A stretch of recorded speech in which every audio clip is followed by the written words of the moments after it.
On the basis of standard electrode potential of the solution, predict whether Ti4 plus Pc may be used to oxidize Fe2 plus to Fe3 plus. Can you try this? या मैं करूं? तो बता दो। अच्छा, देखो ये question जो है it is actually of electrochemistry, पर ऐसा ये डी ब्लॉक से लिंक करता है। तो इलेक्ट्रोकेमिस्ट्री में reactions are spontaneous when E naught is positive. Reactions are spontaneous when E naught comes out to be positive. E naught positive कब आएगी? E naught positive आएगी जब हम, अच्छा अब अगर हमें बोला जाए क्या टाइटेनियम 4+ को Fe को रिड्यूस करने के काम लाया जा सकता है, तो टाइटेनियम की रिडक्शन पोटेंशियल, टाइटेनियम को यूज कर रहे हैं टू रिड्यूस, यानी वो ऑक्सीडाइज होगा। predict whether may be used to oxidize Fe2 to Fe3.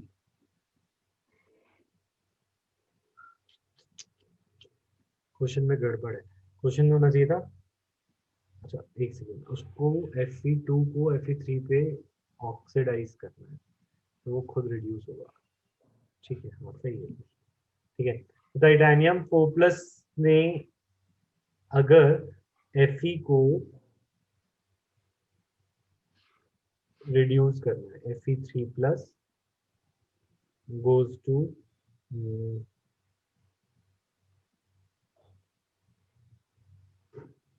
Fe, अच्छा Fe2+ ऑक्सीडाइज करना है इसको, Fe2+ goes to Fe3+ plus Ti3+, ठीक है। ये चेक करना है whether this reaction will occur or not. तो इस रिएक्शन में this is reduction, oxidation number का कम होना, this is oxidation, ठीक है। तो और ई सेल का फॉर्मूला होता है ई राइट माइनस ई लेफ्ट, यानी कि ई cathode minus E anode.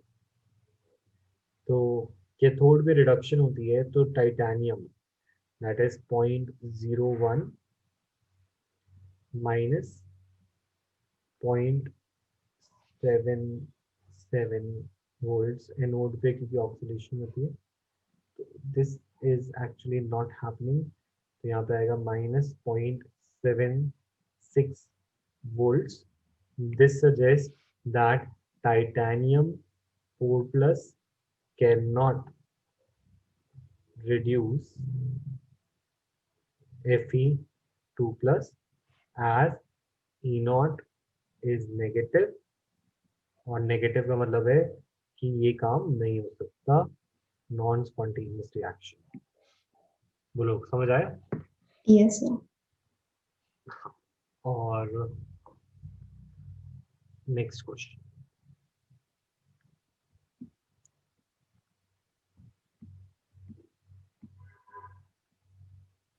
based on the data of Fe2+, Mn2+, Cr2+ in increasing order of stability of +2 oxidation state, give a brief reason.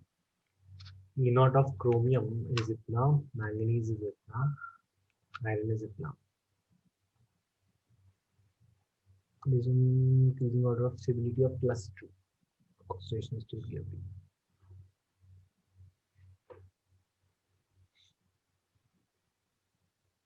ठीक है,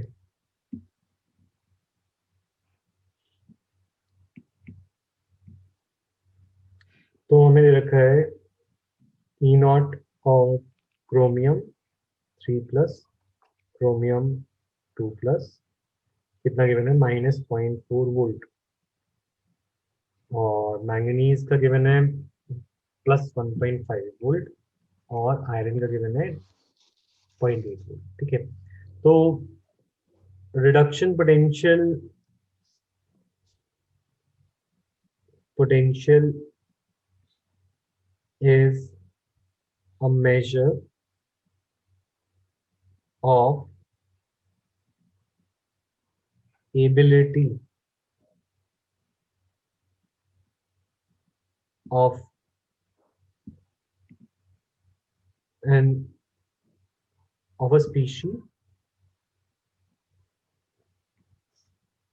to reduce into lower oxidation state. ठीक है, reduction potential बताता है कि कोई element कितना, उसकी क्या एबिलिटी है कि वो लोअर ऑक्सीडेशन स्टेट में जाएगा या नहीं। तो in this case we can see that सबसे ज्यादा रिडक्शन पोटेंशियल है मैंगनीज। तो यहाँ पे हम लिख सकते हैं greater the reduction potential, greater the reduction potential,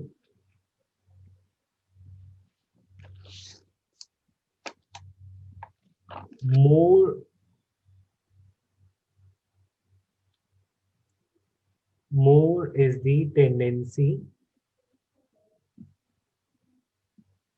to go into lower